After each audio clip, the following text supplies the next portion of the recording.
Welcome to the No More Late Fees podcast. I'm Danielle. And I'm Jackie, and we're just two best friends and ex-Blockbuster employees rewatching some of the best and worst movies from the late 90s and early 2000s. This week, we're talking about the 2003 heist remake, The Italian Job. But before we dive in, let's get into some housekeeping. I think we did pretty good that time. I never know. I've given up. If you love the podcast and you want to support us, here are a few ways that you can. You can write us a review. It helps us get more listeners, and you can be featured on the podcast. So help us grow and head over to Apple, Spotify, Podchasers, iHeartRadio, Good Pods, or whatever favorite podcast platform you listen to. Make sure you leave us a review. Please. Pretty please. And if you like what you hear and want to support us further, you can make a one-time donation. We call it our buying us a virtual cup of coffee. Just head on over to ko-fi.com/no more late fees. And you can also go to our store on Redbubble and purchase some merch. We have some brand new merch up, so you should definitely check it out. It's at nomorelatefees.redbubble.com. Now, let's get into the plot, or lack thereof, of The Italian Job. Jackie, tell us about the movie. After a heist in Venice, Steve, played by Edward Norton, turns on his partners in crime, killing safecracker John Bridger, played by Donald Sutherland, and keeping all the gold for himself. The rest of the team, including leader Charlie Croker, driver Handsome Rob, explosives man Left Ear, and tech geek Lyle, vow revenge. They enlist the help of Bridger's daughter Stella and plot to recover the gold from Steve's Los Angeles mansion. It stars Mark Wahlberg, Charlize Theron, Edward Norton, Seth Green, Jason Statham, Yasiin Bey, who went by Mos Def at the time, Franky G, and Donald Sutherland.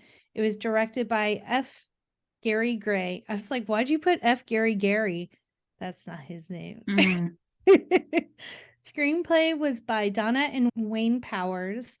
It was based on The Italian Job, a 1969 film by Troy Kennedy Martin, and you can currently watch it on Paramount or Showtime. But before we start, let's get into our ratings rewind. So you know the drill. Before we get into the movie, we will reveal the rating our Y2K versions of ourselves would give. Then at the end, we'll see if our current selves agree with our initial rating. Our scale consists of would buy it again. The best would play on repeat. 5-day rental. Would watch again. 2-day rental. Okay, but nothing to write home about. And same-day rental. Trash. Straight up trash. So what about you? What was your Y2K rating of The Italian Job? I don't know what happened with this movie because I thought I watched it, remember nothing about it. And you know I love a heist movie. Right. So I don't know what happened. So did you not see this movie maybe? Is it a never seen? I don't know. I thought I had, but there's nothing I remember about. I'm going to go never seen. Okay. I don't know. I remember seeing this movie. It's a 5-day rental for me. I know I didn't purchase it, but I do remember the feeling of being like, I really like this movie. Also, I too like a heist movie. Yeah. And during this time frame, we were getting a lot of like heist car movies. Like we had this one, we had, I mean, within a span of a few years, like not exactly in this year, we had Entrapment, the Thomas Crown Affair, we had the Fast and the Furious movies, which weren't heist movies at first. Well, I guess they were. They always were for heist movies. Yeah. Now that we just rewatched it. What is 60 Seconds? My favorite is After the Sunset, another Pierce Brosnan heist movie. After the Sunset. I've never seen that one. Pierce Brosnan, Selma Hayek, and they like go to steal a diamond off of a yacht. What? It's so good. Never in my life. Okay, I got to see the cover because, you know, it's either I just never seen it or... Yeah, Pierce Brosnan, Selma Hayek, Woody Harrelson, Don Cheadle. I've Naomi seen the Harris. cover, so Yeah. it just, I never saw it. Okay, though, well, it's in our time frame. And then, of course, the Ocean 11 movies Yeah. at this time. So, And then we got like a National Treasure, like I think a year later. yeah, you're right. Yeah. Because now in my mind, I was like, National Treasure must have came out in 2001, but it didn't. So like 2003, like towards the end of our time frame, which is 2000, right before our time frame ends, which is 2005. Because as we all know, I'm very upset that we cannot do the real National Treasure, which is National Treasure 2 on this podcast. So, man. Rotten Treasure is going to help us out with that. Yeah. So this movie had a budget of $60 million.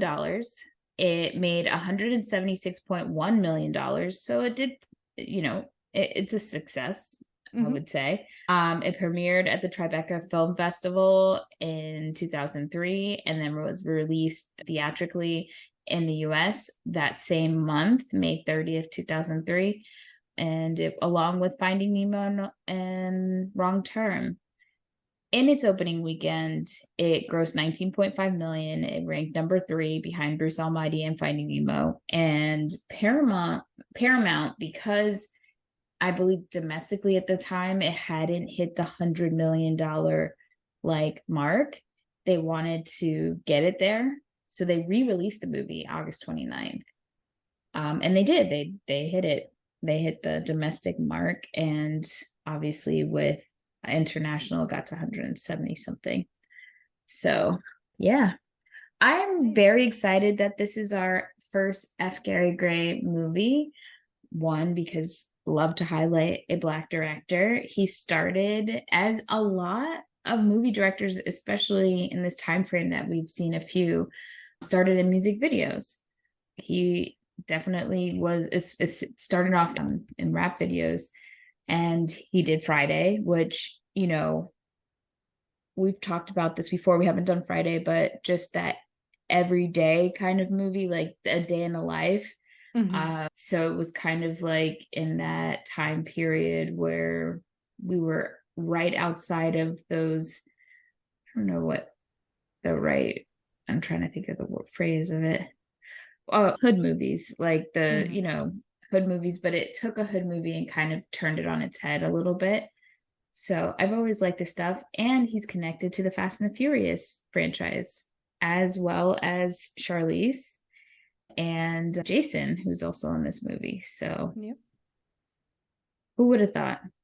Fast and the Furious outliving Italian Job. Well, there was rumored to be a sequel. I can't remember what they were going to call it. The Brazilian Job. Thank you. Which I would have had a field day with. Well, and they call this the Italian Job, but they're in Italy for literally 2 seconds. 10 minutes of the movie. Yeah. It should have been the LA Job. Yeah. And obviously the Brazilian Job never got made. But in 2015, in an interview, Mark Wahlberg said that he was still open to a sequel to the Italian Job. I mean, maybe there's a small population of hardcore Italian Job fans. If you look at this cast, at the time, most of this cast was, pretty famous, but who they are now is just like a whole nother level. Yeah. I'm even looking at your background and Jason being so small, because this was one of, I think he had done The Transporter. The Transporter was huge at this point. I maybe I'm wrong. Maybe he got that after. Let me see. Transporter was 2002. Yeah, so he did The Transporter, and I think that was the thing that blew him up. And but now he's a full-blown action star. And Donald, President Snow, Sutherland over there. I mean, he was always I know, star. But now I just can't unsee President Snow, and it makes me irrationally angry towards Donald Sutherland. Sorry. And Charlize, at this point in her career, I feel like we saw her in in a few dramas, but not the action queen that we know her to be.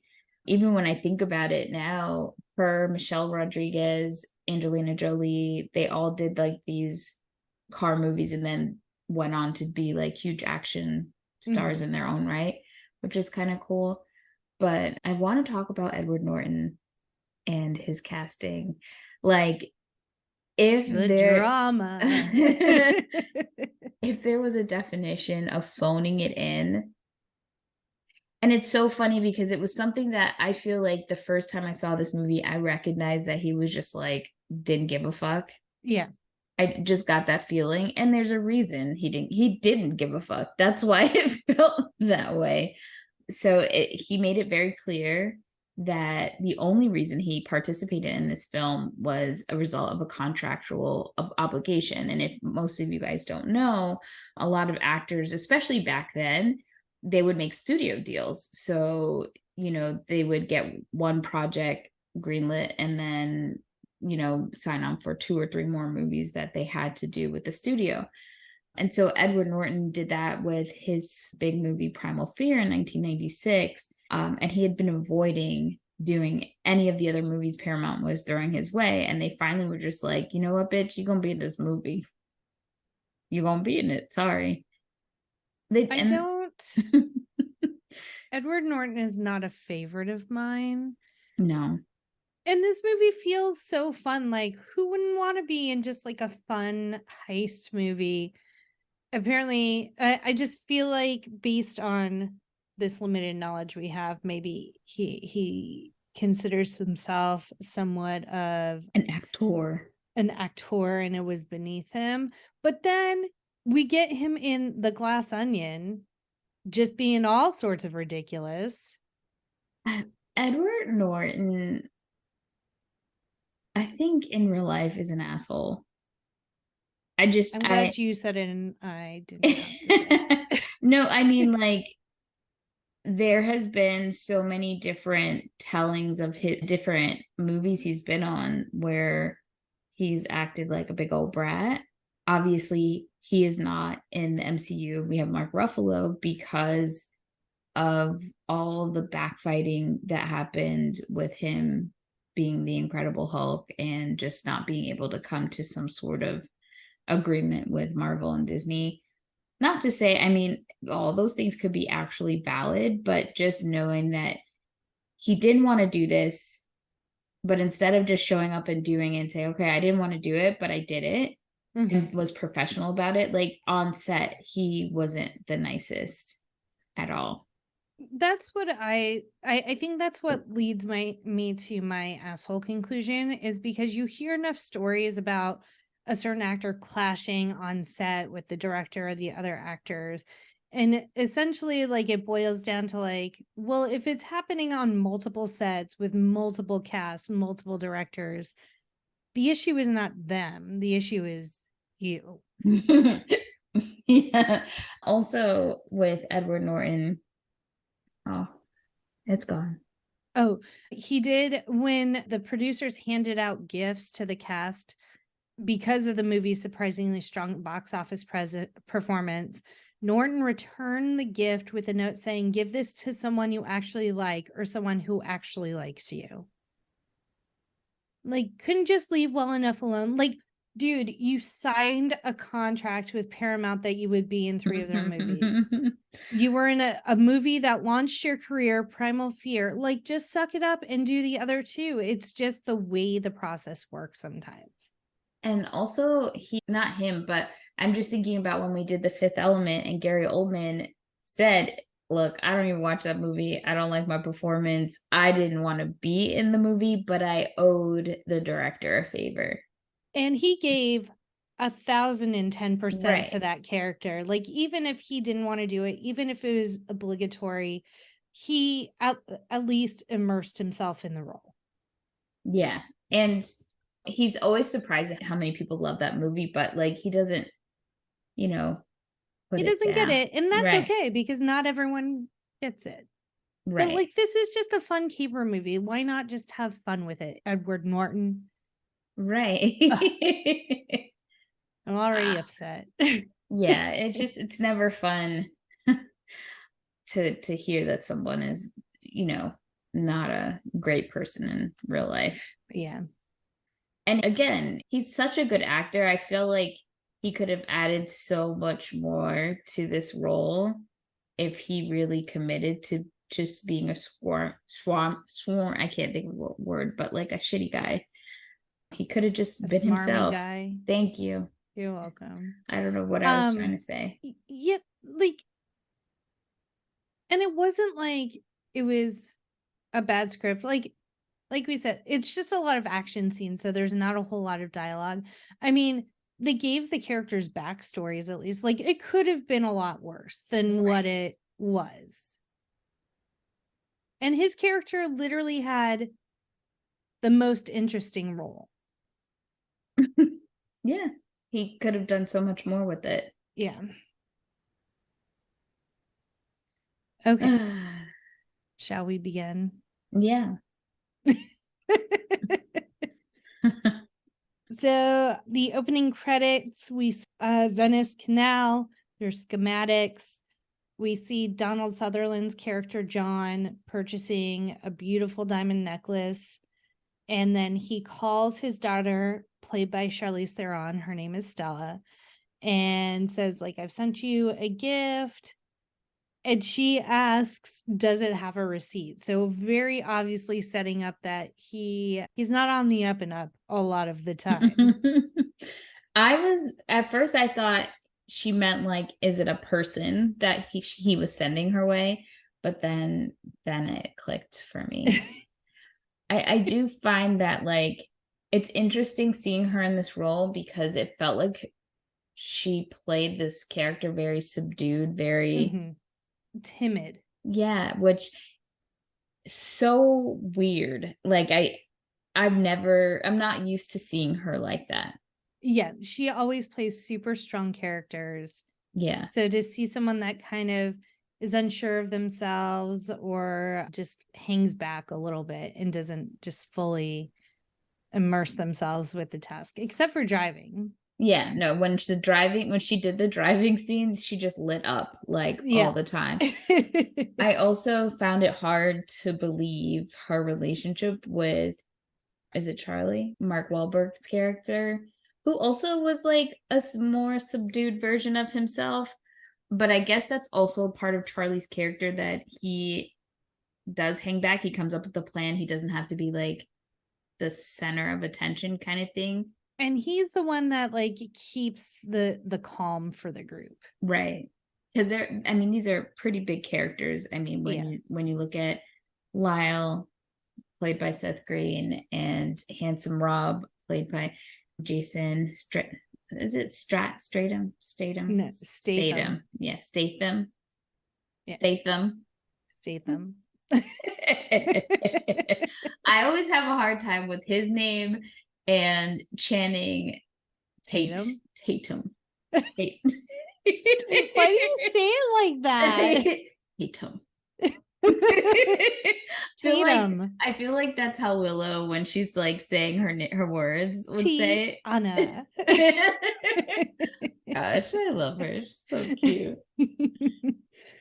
So through the course of the conversation, we find out that John is out on parole and essentially has like skipped his parole and is now in Venice.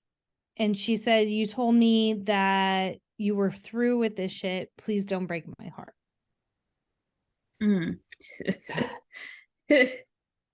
Well. Oh, and then she does ask, is Charlie there too? Because that would confirm her suspicions that they're doing a job in Venice and not just on vacay. Right.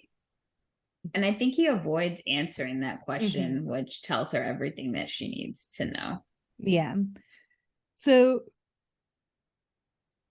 it seems as though John has always come up with the plans and the heists, and then Charlie was kind of like his wingman. But this is the first job that they're doing where Charlie has planned everything, and John is just there to be a safecracker. Apparently it runs in the family because we find out a little later on Stella is also a safecracker, but in a legal sense, she works with the police department and cracks safes for crime scenes and things like that. And Charlize did work with a safecracker to kind of learn the techniques that are shown on screen.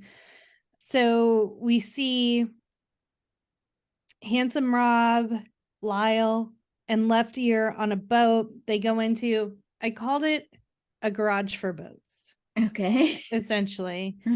And while they're kind of getting into position on the boat underneath this building in the garage for a boat, Edward Norton is inside the building and he's setting up explosives. So Seth Green is kind of the technological mastermind. He can map a house or a room and do measurements and math in his head really quickly. So he's able to tell them like exactly where to put the explosives so that when they detonate the explosives, the floor under the safe is blown up. And so it's going to fall all the way down, which it does. But he keeps saying, at first you see a safe in a room. And so you assume, but he keeps saying, Baby. Our baby's in there. And Yeah. I'm like, please stop calling it our baby. I don't like it.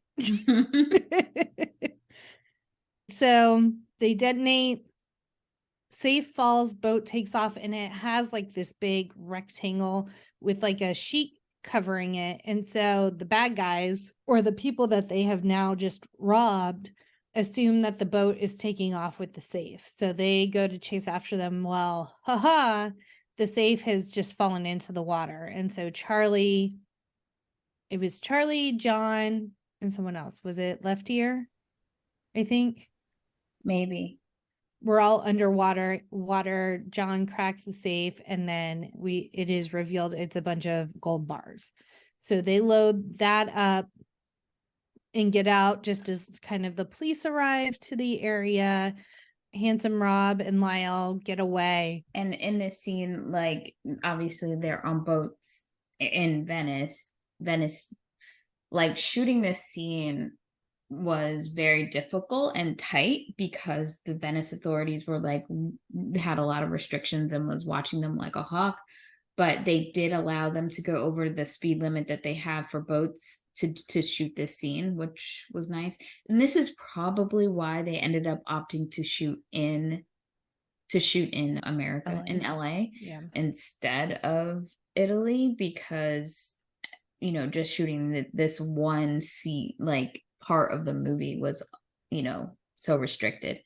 But it's also funny that they shot in LA, and during this time when they were shooting this movie, there was SWAT was shooting at the same time, as well as Hollywood Homicide, and they were all shooting the streets of downtown LA. So that must have been Walker Byers' dream.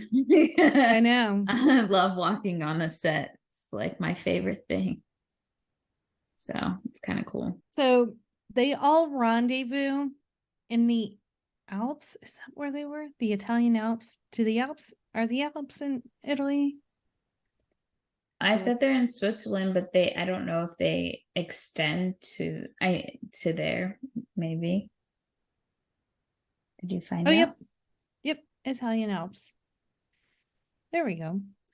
And so for some reason, like, it was the most random rendezvous point because they're like literally freezing their asses off on the middle of the top of like this mountain. I'm not sure why they're there. I'm sure there was a reason, but like they're celebrating with champagne, and Donald Sutherland's character's name, what is his name again? John is just, praising Charlie for doing such a good job planning everything.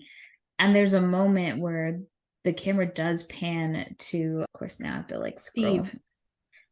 Yes. There's a part where the camera pans to Steve, and you kind of see like a twinge in his face that he's annoyed, jealous even, about the praise John is giving to Charlie.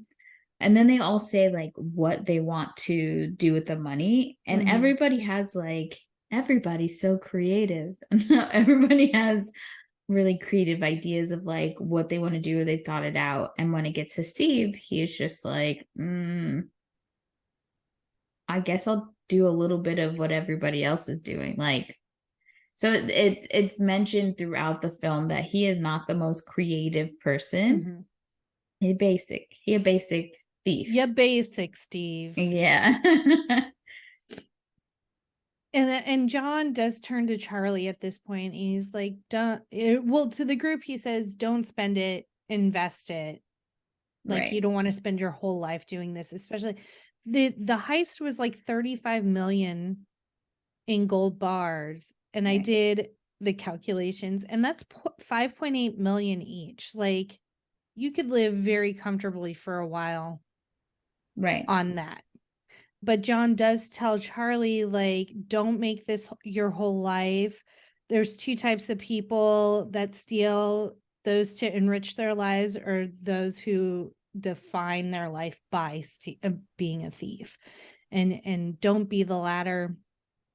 Find someone you want to spend the rest of your life with, and don't let them go, essentially. And this is how we know John gonna die, because any character that is just giving out like all of these Life advice. right, for like the moment his character opens his mouth, it's just fortune cookie after fortune cookie after fortune cookie. Well, compounded with the fact that he's already called his daughter in an earlier scene, pretty much for no reason, like, look for my gift. I'm like, oh, well, that was his goodbye Right. to her. But I always wondered what the gift was. It's that necklace. She has it in a later scene. I missed that. So, yeah, it turns out Steve's a dirty rat, double crosser, jerk face. I didn't know how to end that. Name calling. They're driving on a bridge. It's like one way. And so a Jeep comes and kind of barricades them on the bridge. Steve essentially holds the van they're driving in hostage while they load all of the gold into the Jeep. And then John's trying to smooth things over, and he's like, hey, Steve, like, let's talk about this. Steve shoots him, and then the van goes over the side of the bridge into this freezing ass water. And they're still shooting at the van as it's like sinking to the bottom. Lucky for the team, they have like air regulators from like the diving portion of their heist earlier still in the car. So they're able to stay underwater and kind of hide, and you see bullets kind of whizzing past and stuff. And eventually when Steve stops shooting, John's body floats to the surface, and that's when Steve and his hooligans take off. You can see Charlie is very upset. He has John's body on shore and is just very, very distraught. In this scene, I don't know if it was so cold that his tears froze up, because I didn't see not a tear. That had to be some of the fakest crying I've ever seen. Go ahead, try, Mark. Go ahead and try. Wasn't believing it. Sorry. So now it's a year later in Philadelphia. This is when we find out Stella's a safecracker, is hired by the police department a lot. And so she cracks a safe that they've hired her to crack. And she just like walks away, and someone's like, do you want to look inside? And she's like, I never look inside. It's just my policy. She cracked the safe in 4 minutes and 43 seconds. So she's pretty damn good at her job. And then when she gets back to her office, Charlie is there waiting for her. And this is the only scene where two women are talking to each other, I believe. Let me ask Google if this passes the Bechdel test. I wasn't sure because they still end up mentioning a man, but I think it does. Well, we'd have to have two named women. Oh, she's not named, I'm sure. Yeah, I'm getting to it. Okay. Like, Becky doesn't even have lines in this movie, nonetheless, talk to anybody else. Oh, that's true. So we do have two named women, but Becky and Stella do not talk to each other, let alone something other than a man. So no, it does not pass. Damn. Alas. And there was a woman writer on this screenplay. Mm. So Stella is not happy to see Charlie. She said she never wanted to see him again. You pulled my dad in for one last job, and that's how he got killed, like GTFO. And Charlie says, well, I found Steve in LA. And he says, like, it's not, and she's like, you're going to go steal the gold back from him. What the fuck are you doing? And Charlie says, it's not about the gold. John was like a father to me too. And so it's a revenge plot with a side of gold. Right. But she says no. She's like, I'm not trying to do this. No. I'm not a thief. Right. But then she goes home and she's kind of reminiscing. She sees pictures of her and her dad that she has up in the house. And then that's when she has the necklace that she's looking at. And so then she calls Charlie and says that she's in. She wants to see the look on that man's face when his gold is gone. And this is one of the scenes where Mark Wahlberg is not wearing lifts. He's playing basketball with Handsome Rob in this scene. And so apparently, because I did question this because I know Charlize is way taller than him. Probably most of the guys on this set, except maybe Edward. So to enhance his height in this movie, and they did I could tell they did some camera angles as well to make it seem like he was taller, which I'm just like, if he's shorter, what's the big deal? But he wore shoes with lifts throughout the movie, except in the opening scene with Donald Sutherland, which I think is hilarious that it's fine for Donald to be taller than him, but not his love interest. And 2 basketball scenes with Jason and Seth. So essentially, anytime Charlize wasn't around, he didn't wear the lifts. Got it. And it's so funny because, like, I really enjoy Charlize's whole catalog of movies. Like, she's very diverse in what she chooses, and it seems like a lot of the time she chooses movies that either really resonate with her or are going to be a blast to shoot. So, like, in The Long Shot, she's taller than Seth Rogen, like, and from an outsider perspective, out of his league type thing. And, like, it just works because she is who she is, and she makes her character her own and, like, isn't bothered by those appearance type influences. Yeah. So I appreciate that about her. We also can't forget to say that she drives a red Mini Cooper in this movie. And so, yes, she cracks safes, but she also is unnecessarily driving them streets dirty. And it's the initial Mini Cooper that she drives is the vintage style from the 1960s, which is a throwback to the original movie.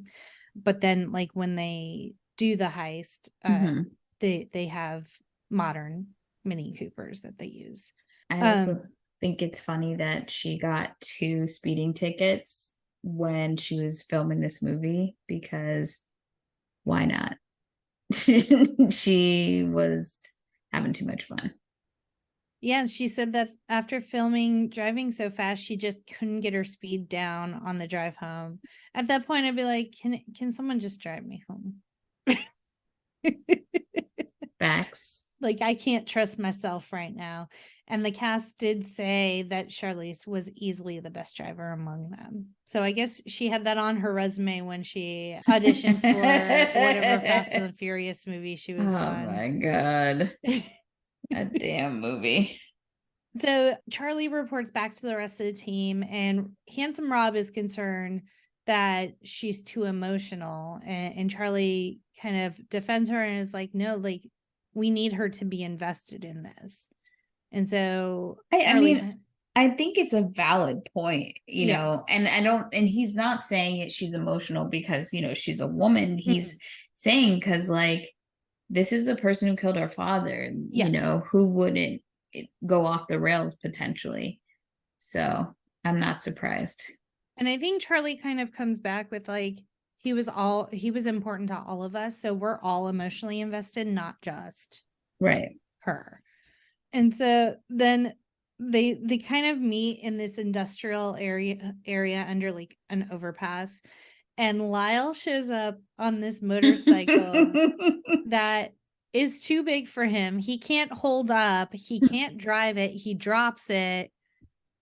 He's just trying to be cool. And Lyle, Yeah, everybody's car gives you a glimpse of their personality. So I don't know the names of these cars, but I'm gonna try to tell this part of the story, which okay, is go ahead. Handsome Rob, I want to say, has an American, it's not necessarily, maybe it's a muscle car, I don't know. And then Lyle has, again, that flashy motorcycle.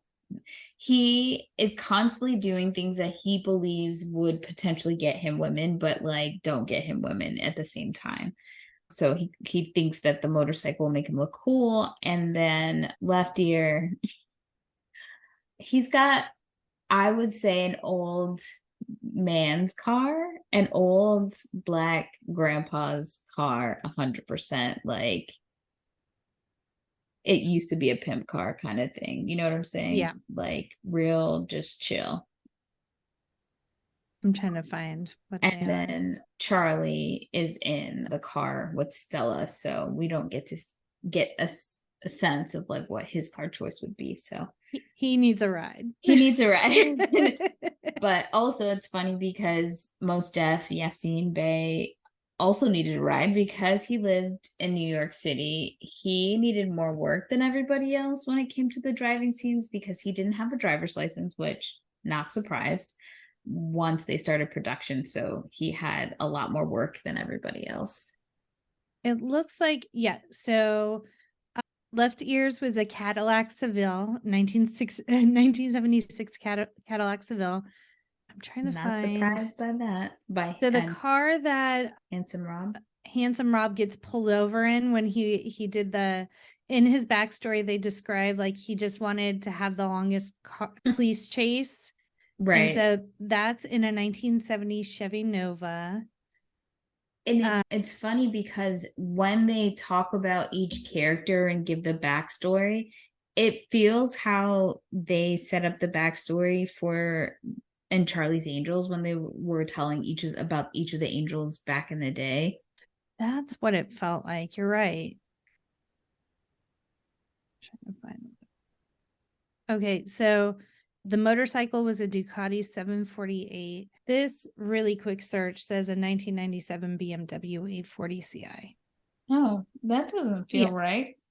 Well, okay. Oh, yeah. So it wasn't an American car. It was a BMW. Yeah. Okay, moving on from cars. So essentially, the backstory on Lyle is that he created Napster but fell asleep, and so his roommate stole the idea. And the funny part is that the roommate in the movie shown stealing the idea is actually Sean Fanning, who did create Napster. So that's kind of a cool little cameo that they got him to do that, which is really funny. And Lyle is very salty about this, says that people call him the Napster. And they're like, no, we don't do nicknames. And they're like, Handsome Rob, Left Ear, why can't I be Napster? And they're like, no, so we're not calling you that. But they end up calling him that. Like, he's such an idiot. It did give a little bit of like it felt like a shout out to hackers in a sense, because even at one point where he takes over the grid, for the traffic lights, street lights, he puts like his message calling himself the Napster. I'm like, what an idiot. But I do also love the integration of music when we are having these introductions to each of the characters, and the soundtrack is amazing, but like a lot of old school 70s music, which I think again is just a nod to the original movie. And then, like I said, Handsome Rob just likes to drive fast. And then Left Ear has always been into explosives and blowing shit up. And so he lost his hearing by blowing up a toilet it looked like elementary school. He was little. He just reminds me pretty much, I hate to say it, but it's just the same character from Ocean's 11. Yeah. Except without a bad British accent. And then Charlie, he's just like, I've always been a thief. Like, the quote he uses, ever since I still had baby teeth, I've been a thief. So it shows him stealing the bully's money that the bully has been stealing from other kids.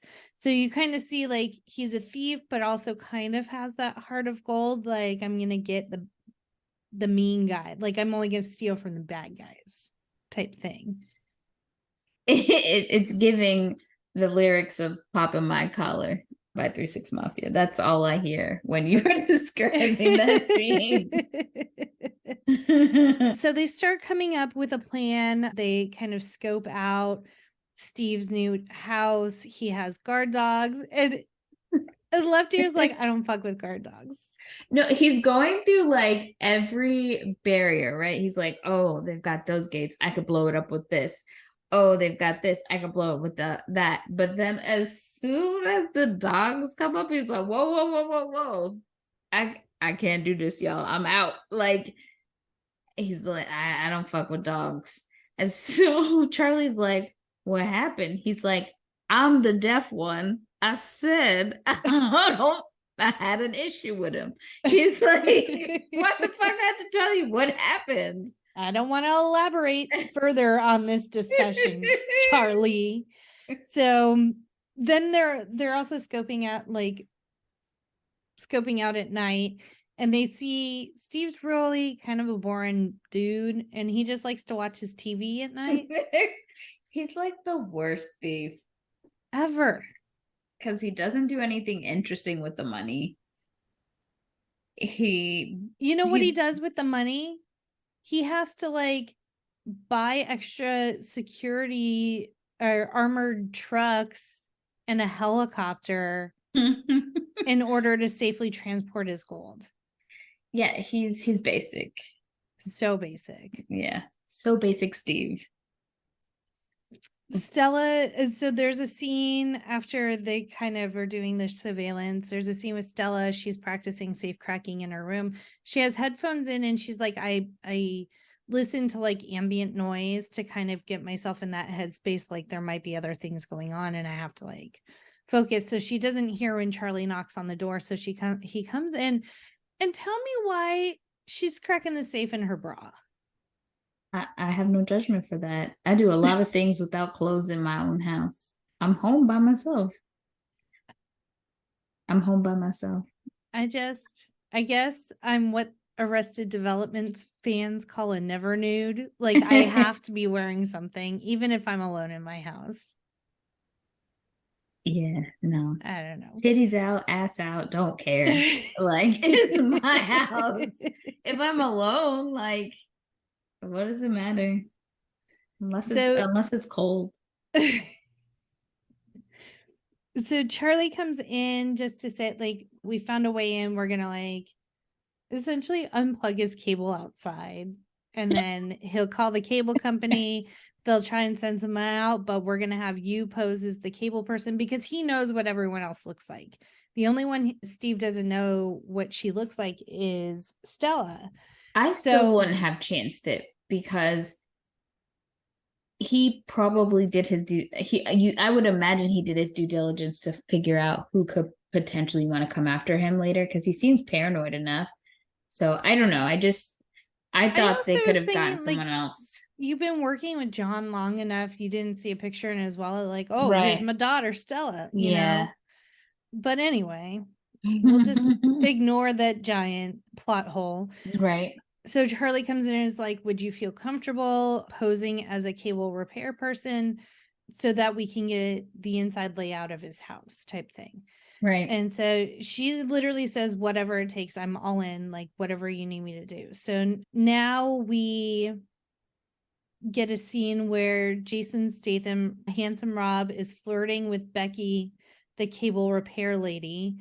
And Lyle is sitting in like the driver's seat of their car, kind of like mocking Handsome Rob and what potentially the discussion with Becky was going to be. And apparently F. Gary Gray said he cried from laughing so hard from that impression that Seth Green improvised. And so he kept it in the movie. But whatever Handsome Rob said works because he sleeps with her. And while she's still asleep, he makes an impression of the truck key so that Stella can steal it. There's nothing worse than a man sleeping with me to try to get something to steal from me. Like, that feels like such a violation. Because it is. Right. I mean, unless he's doing the job well, if you know what I mean, then at least it's like, well, it was really good. Actually, though, that's worse because then you're like fiending for him and you're like, damn, stolen dick, man.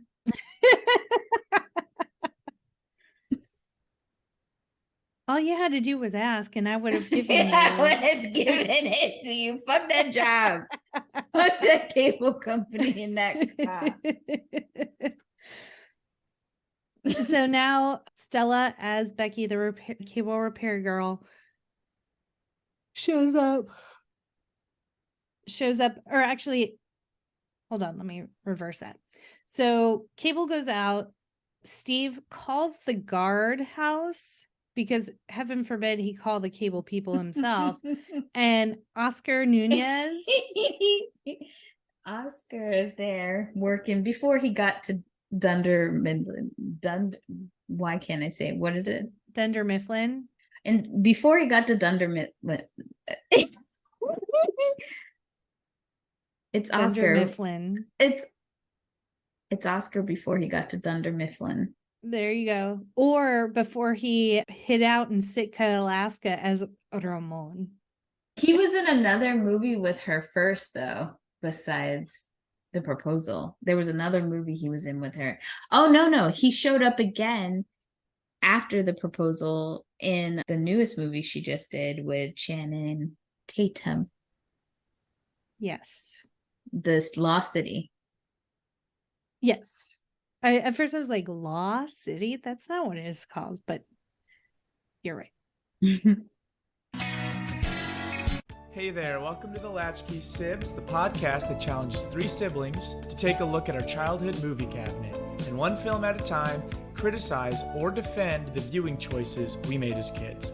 I'm your host, Gray Baker, and I'm the youngest. I'm Holland, and I'm the oldest. I'm Allegra, and I'm a Scorpio. So what we do, each week one of us will present a movie to be critiqued, and the other two will be scoring it based on 5 specific categories.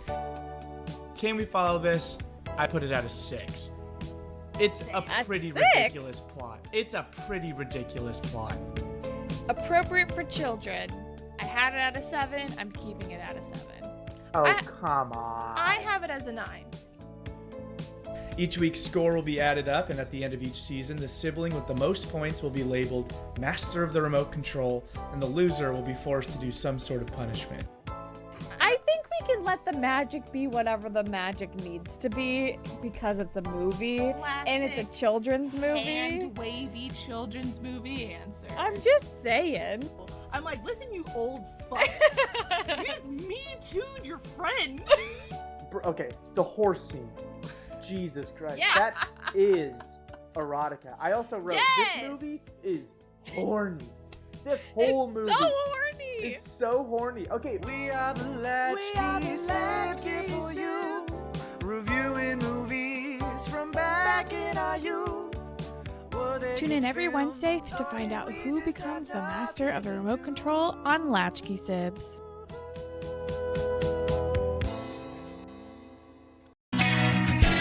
So he has to call the cable company. They can't come to Thursday, but Charlie and his team are eavesdropping in on the conversation. They've tapped the line. And so they call the guardhouse back and say, hey, we're in the area, a tech's finishing up at another job. Can we come now? So then they send Stella as Becky into the house for some surveillance to get the lay of the house. They give her what I'm assuming is the same pin that they gave Gracie Lou Freebush in Miss Congeniality. It's the same American flag pin with a camera in it.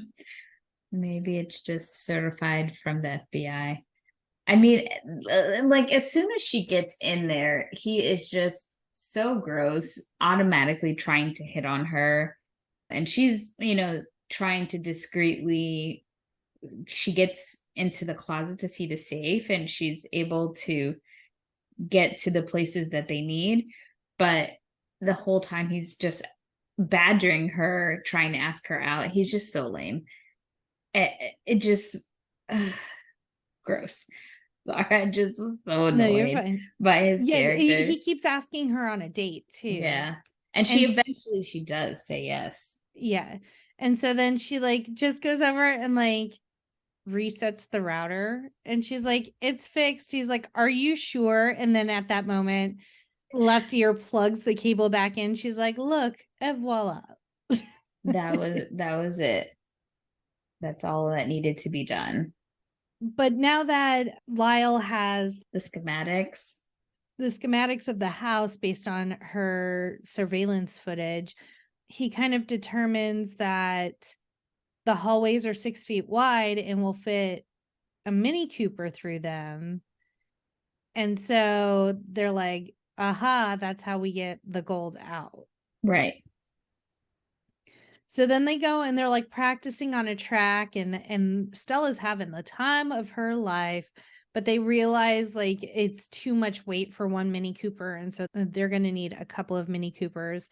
Handsome Rob brings in his body work guy, Wrench, to kind of put lift kits in the Mini Coopers, make sure that they can handle the weight of the gold bars in the back for the heist.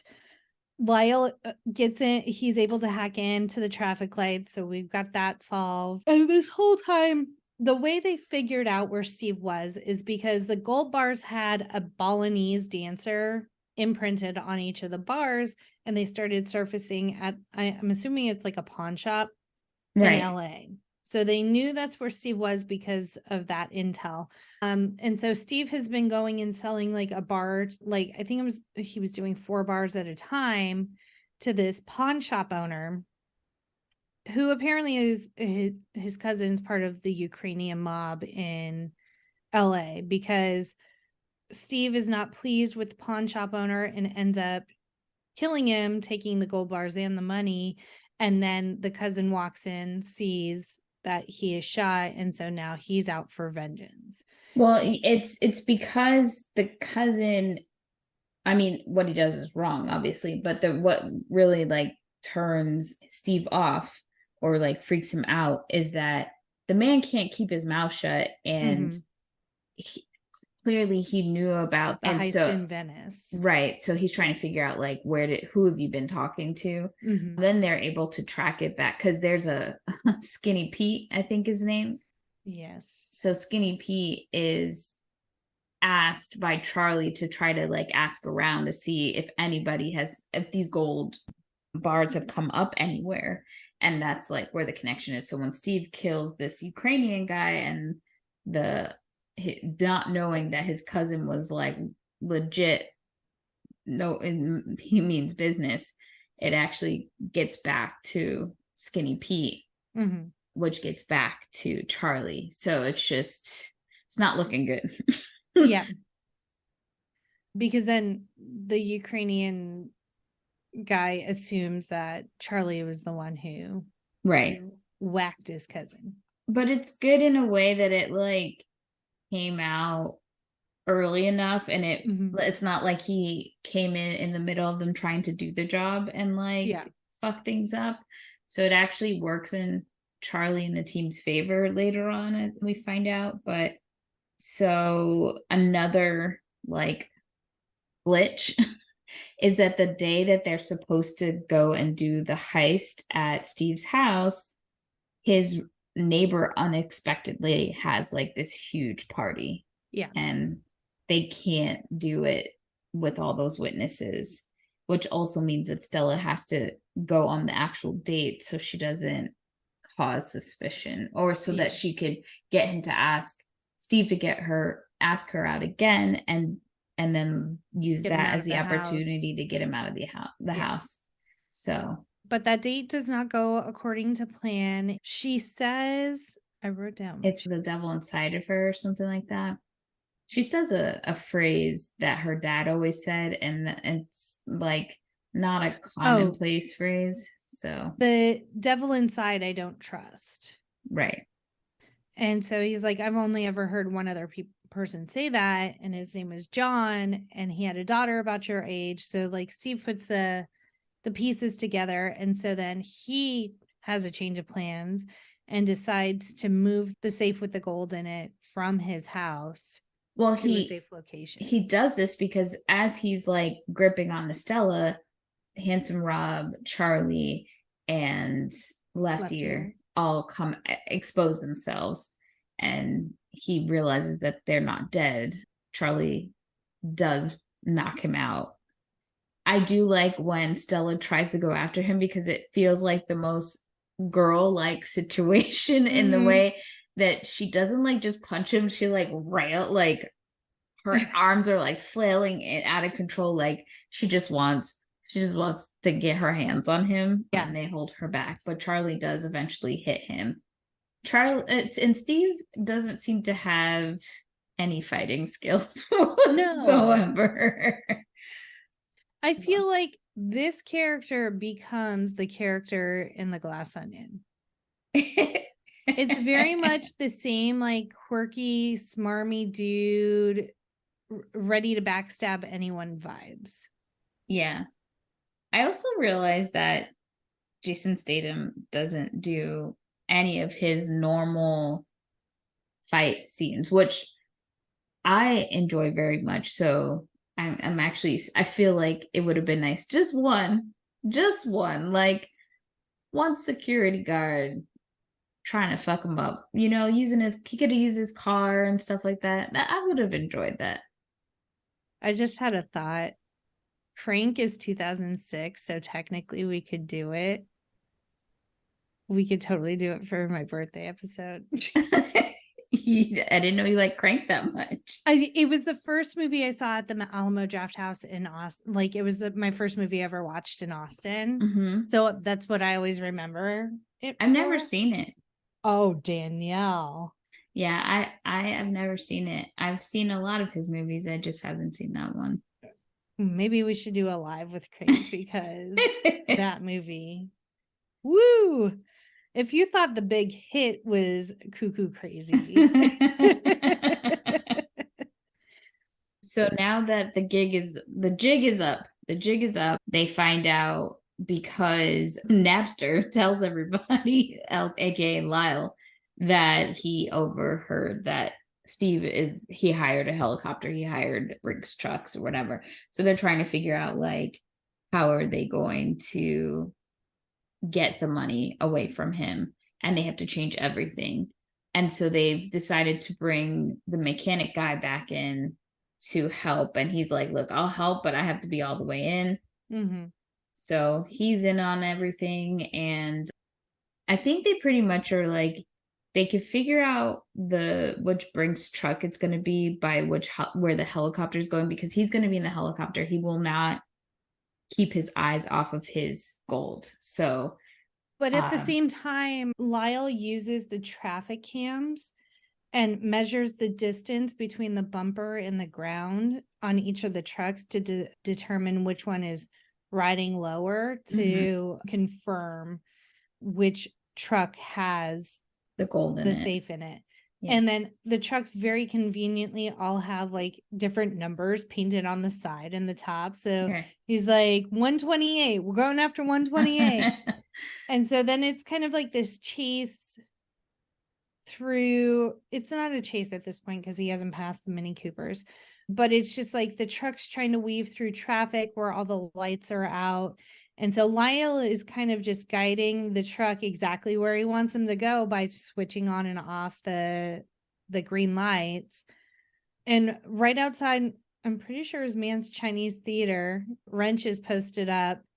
And as the truck gets closer and closer to where Wrench is kind of throwing out a little traffic cone, he's like, okay, now guys. And at the same time as Lyle is guiding the armored car through the city, the Mini Coopers drive down into the subway and like hop on the tracks in front of the metro train, and so that they can get down underneath where the truck is going to fall so that they can steal the gold. And in this scene, the actors did most of their stunts when it came to like the driving.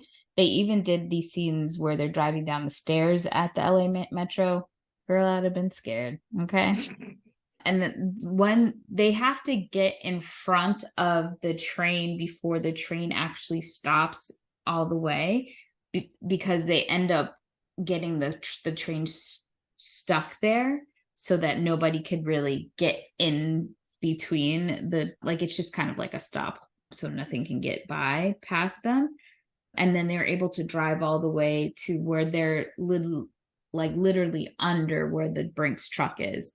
Mm-hmm. And that's where Left Ear has set up a bomb to blow up, which I'm surprised that like how he's able to just like blow it up so it's just that square and not like the whole street. But he knows his job. Lyle helps him, and we see kind of a smaller version earlier when they blow the floor to the safe. Mm-hmm. So Lyle is very good at like measurements and exactly like where you need to place things to get it to blow up. I mean, like, I believe it. I'm always surprised at that kind of stuff because I don't. And then I love Wrench is like next to this big semi truck with a Pepsi sign on the side. And as soon as like the truck falls through the hole, he like hits something and the sign flops over the hole. So you can't immediately tell, probably also for safety. So no other cars kind of like driving after it. But at the same time as like the Brinks truck is falling through the hole, the helicopter has to go around a building. And so it's like they lose sight of the truck for like 10 seconds and then like it's gone. And he's like, where the fuck did it go? Although there's no cursing in this movie because it's PG-13. And this is where Stella, it's her turn because she has to crack the safe. But what they didn't know is that he changed the safes to a totally different model. And she can't use her normal technology, her tools. So she has to crack it by like hand and listening and feeling by touch, which you kind of figure that this is what's going to come down to because they foreshadowed it a few times talking about, that she does use all these like gadgets, and also the fact that like that John used his hand, he did it by touch. So she's able to, she feels the pressure, but she's able to crack the case and crack the safe and get all the gold out. So it was very ingenious. I feel how they had like that piece of fabric that they used as like a sled. So two of them were just offloading the gold onto that fabric, and it was sliding over to the cars. And then there were two loading up. Very efficient. Yeah. A+ for effort. Charlie he's a thinking man, he's the man with the plan. He doesn't add anything else to this movie, but he got a plan. Well executed, Charlie. At the same time, Steve has some like motorcycle henchmen that are going through the metro trying to get to the Mini Coopers. And so we do get a little bit of a chase scene. The Minis are driving through a storm drain. They get out, and now they just have to get to the Union Pacific rail yard is like their destination. Unfortunately, Steve is onto them in the helicopter, so they split up, and Charlie's like, I'm gonna lead him away from you guys and I'll meet you at the rail station. And so now it's a weird chase scene with a helicopter and a Mini Cooper, and they go under an overpass, and the helicopter like literally flies under the overpass, and there were no visual effects used for the scene. They actually did it. And so it was kind of a big game of chicken. And Charlie eventually uses this ramp and like jumps over a car and stuff and gets out from in front of the helicopter and is able to make his way to the rail yard where all of the Mini Coopers are being loaded onto a train car to be whisked away. And at this point, Steve has gotten out of his helicopter and he steals someone's car and he follows them to the train yard. And he thinks he's got the jump on them. He finds Wrench, not knowing Wrench is a part of the team, and says, look, I'll give you $5,000 if you let me on this train. And then Wrench is like, okay. He opens the door for him. And then he's like, okay, I'll give you half now and half when you help me load the gold off the train. But when he gets in there, Charlie gets the jump on him and is like, bitch, you thought you were going to get this gold? I don't think so. And then Steve pulls out a gun. And then... surprise, surprise, the Ukrainians come out. He has no idea who the hell they are. But he's like, once the guy's like, you killed my cousin, he's like, oh, no, I found him dead. And the Ukrainian mob boss guy or whatever, he's like, you're right. He is not creative at all. And Steve does try to pay the Ukrainian guy off. And he's like, no, I already made a deal with this dude and he's got all your gold. So what you gonna pay me with? Right. And instead of and the Ukrainian guy's like, and instead of shooting you, I'm gonna take you back to, because the Ukrainian guy owns like a wrecking yard, and he's like, I'm gonna take you back and show you all my machines that I have. So apparently Steve is about to be tortured and Steve killed. He's getting everything. He let him get everything he deserves 100%. Yes. And I was looking to see if I can find the name of the actual actor. I feel bad that we're just calling him the Ukrainian guy, but that's what it's going to be today because that's not on my notes. And so Stella does get her punch in on Steve before they haul him away. And then the last shot of the movie is they're all like in a dining car on the train, celebrating and toasting to John. And then there's a voiceover at the end saying what each of them got with the money. So Handsome Rob got his Aston Martin. Left Ear got his dream house in the south of Spain with a room just for his shoes. Lyle was on the cover of Wired, got his kick-ass stereo that blows a woman's clothes off. And apparently that woman was Jason Statham's girlfriend at the time. Interesting. Why in the scene with Seth and not him? She could have played the police officer pulling him over. Yeah, no clue. Interesting. And then Charlie and Stella. Charlie found someone he wants to spend the rest of his life with and is going to hold on to forever. And that is the Italian Job. So interesting. I found an article because, we were talking about how Charlize was actually one of the best drivers, that everybody said that she was one of the best drivers. So not too long ago at a Comic-Con, she talked about her experience on this set and described it as a sexist environment. Oh. She said that for sure the Italian Job was a great experience in the sense that she realized there were still so much misconception around women in the genre, even though in that film the action is really based on cars. She's like, we had to physically do a lot of that stuff. The only good thing that came out of that experience was that there was a real pressure to pull off those stunts with the actors. And she felt like she believed that there was an unfair process during the film. I was the only woman with a bunch of guys, and I remember vividly getting the schedule in our pre-production, and they had scheduled me for 6 weeks more car training than any of the other guys. And it was just so insulting. In true Charlie's spirit, she says it put a real fire under her ass.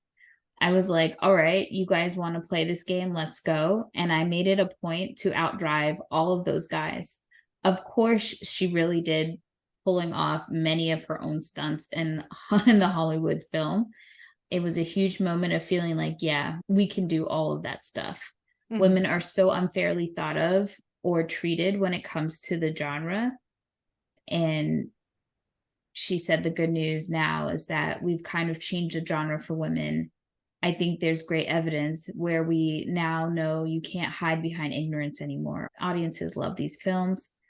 When she was driving, when she would be Mark Wahlberg, she would call him like a baby. She'd just like shit talk the hell out of all of them as she was driving past them. So gotta give it up for that. And like we said, the screenwriting team was Donna and Wayne Powers, but still, I mean, the screenwriters didn't really have anything to do per se about how she was treated, but they didn't give her much to work with in the script either.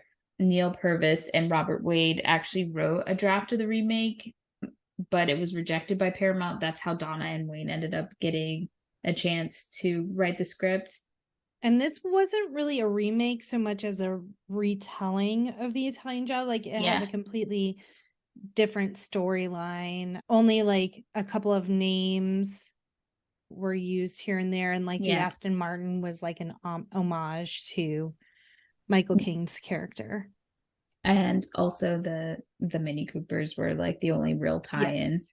So other cast and crew, Gray had been interested in working with Wahlberg since seeing him in Boogie Nights.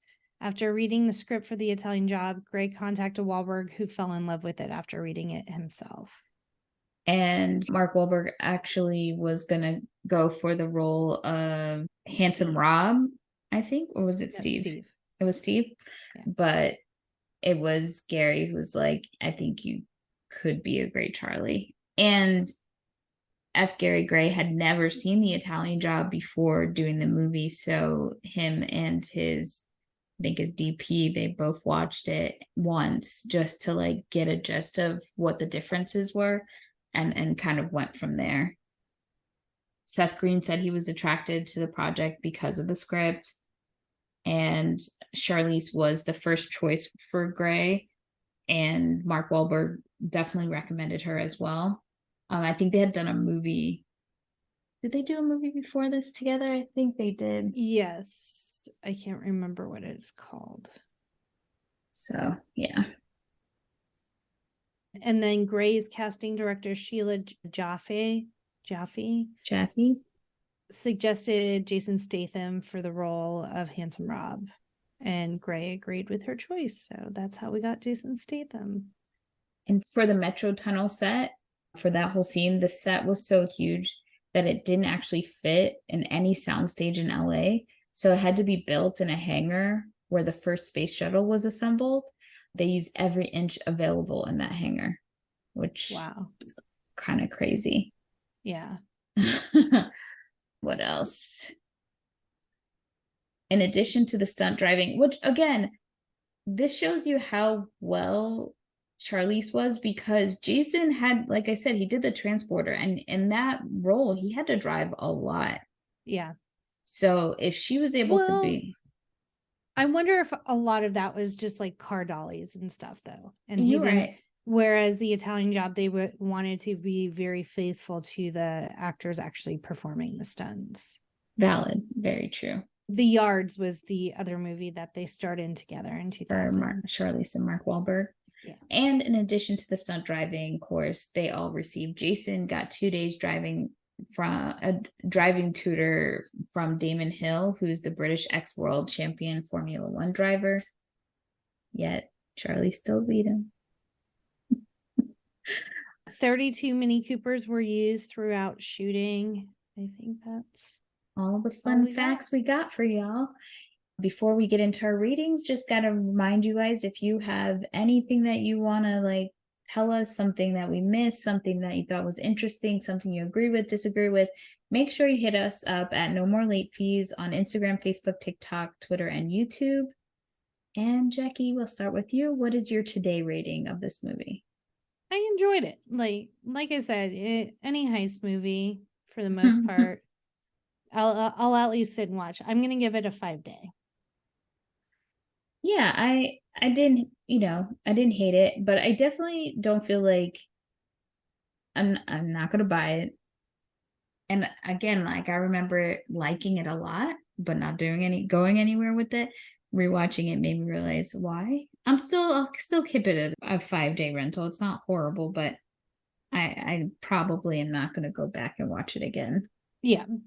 But if like someone had it on TV, not going to be like, turn this shit off. Yeah.